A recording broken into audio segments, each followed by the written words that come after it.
You know nothing about domestication. Yeah, you. Now we know a ton about what domestication is and what it looks like to be domesticated. And to keep it simple for plants and animals, it's just larger food parts for the plants and smaller, less aggressive animals. So we know a big part about the what, but then there are other parts about the what that just make you scratch your head.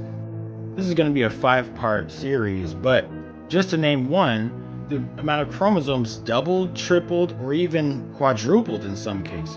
From the ancestral form, the ancient form, the wild form, to the modern form, or domesticated form. Now it started here, the Fertile Crescent.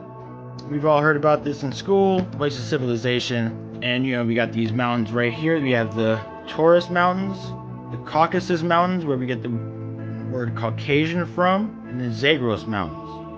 Now it's called the Fertile Crescent because it was very fertile.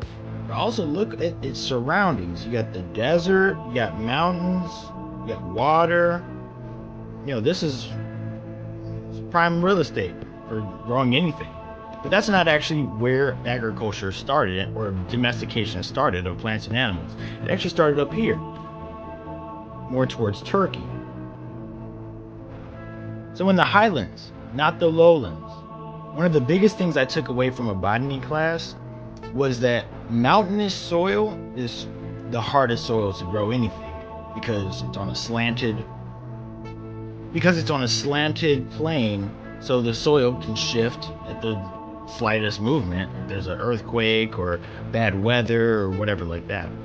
So they would make these stair-looking structures in the side of the mountain to give it a flat plane to grow things up. I mean, you got the Fertile Crescent right here in the lowlands, and surely that's better than mountainous soil.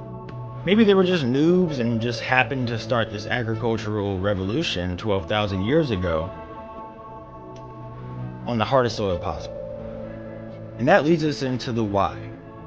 There's no real clear motive. And according to the accepted model of human history and progress, we were hunter-gatherers, well-seasoned hunter-gatherers for over 100,000 years. The nomadic lifestyle puts a kind of a cap on a population because you're moving around seasonally.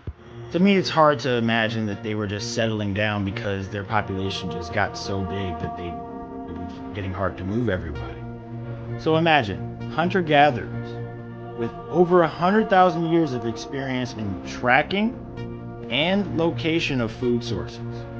And overnight, pretty much, you become a geneticist and a botanist in order to turn mostly useless plants and animals into